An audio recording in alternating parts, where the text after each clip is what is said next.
Miracles in the Rain. Nora's Journey to Hope. Theme: resilience, motherly love, community kindness, and how hope can turn a tragedy into a beautiful new beginning. Part 1. The original story: A Mother's Struggle, the Weight of the World. My name is Nora. I am 37 years old, and I am a mother of 3 beautiful daughters: Emma, Grace, and Luna. They are my whole world, and I love them more than anything. Life has not been easy for me. My mother passed away when I was young. Then, my husband left me when our youngest daughter was just a baby.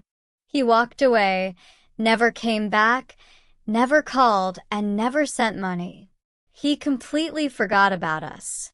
Since then, I have been alone raising my 3 daughters with no family to help me. We live in a small apartment in Willow Creek. Every month, I worry about paying the rent. I do not have a good job, a college degree, or many choices, but I am strong. I never give up. I work as an independent cleaning lady. Every month, I look for homes and offices that need cleaning, carrying my own supplies. I work all day and often late into the night, scrubbing floors, cleaning bathrooms, and taking out trash. Some people are kind, some are rude, and some don't even pay. But I do not stop. I work when I am tired, when I am sick, and when I want to cry. I need the money for food, clothes, and rent. Sometimes I look at my daughters while they sleep. They look so peaceful and beautiful. I touch their small hands, kiss their foreheads, and whisper, "I love you." I want to give them a good life, a happy life. Everything I never had. The accident and the darkest hour. One cold evening, I was walking my daughters home after a late cleaning job. The weather was terrible. The sky was dark, the rain was heavy, and the sidewalks were icy. Emma held my hand tightly while Grace and Luna walked close behind. "Mama, I'm cold," Luna said. She was only 5 years old. "I know, sweetheart. We'll be home soon," I replied, pulling her closer and wrapping my scarf around her. The street was quiet and the lights were dim. My hands were shaking from nervousness. Suddenly, there was a bright light, a loud crash, a terrible pain, and everything went black. When I opened my eyes, I saw a white ceiling. I heard beeping sounds and smelled medicine. I was in the hospital. My body hurt, my head was heavy, and my arms felt weak. Then I remembered the accident. Emma, Grace, Luna. I tried to speak, but my throat was too dry. A kind nurse came over, smiled softly, and told me not to move. "Where are my daughters?" I whispered. She touched my hand gently and said, "They are here. They are safe." Tears filled my eyes. A few minutes later, the door opened and 3 small figures ran into the room, crying, "Mama?" They hugged me, held my hands, and kissed my face. Then the doctor brought bad news. "You have a broken leg. You need surgery, and you need time to heal." I panicked. How could I rest? I had to work, pay rent, and feed my daughters.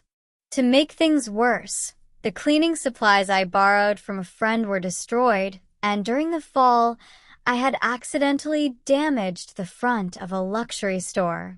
The owner wanted $20,000. I had nothing. I was completely broken. I covered my face and cried with my daughters. I had no hope left. Sparkles the power of the internet and kindness. The next day, something unexpected happened. My story spread across the internet. People read about our struggles, saw pictures of my daughters, and felt our suffering. Many kind strangers began sending financial help. The miracle and a new beginning. One day, I received a phone call. A deep, kind voice said, "I heard your story. I want to help you."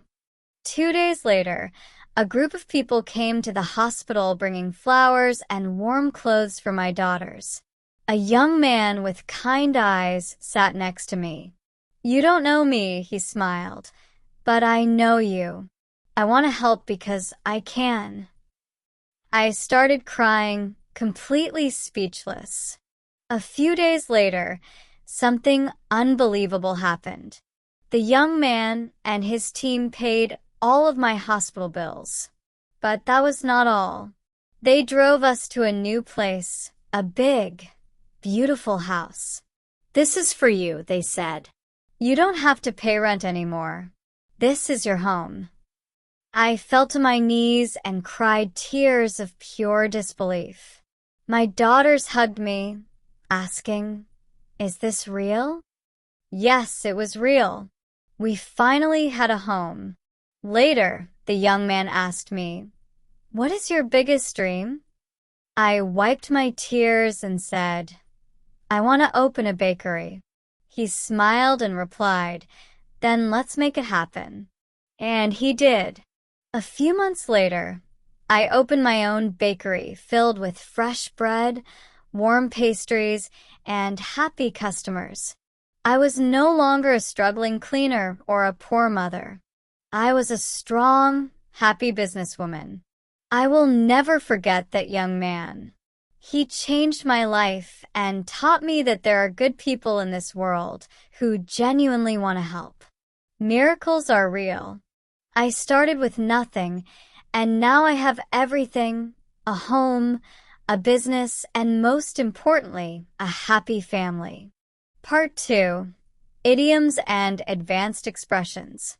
This narrative uses beautiful emotional expressions. Here is what they mean and how to use them. Part 3. Daily Life English Practice. Here are key sentences from Nora's story that you can practice and repeat out loud to improve your everyday communication skills.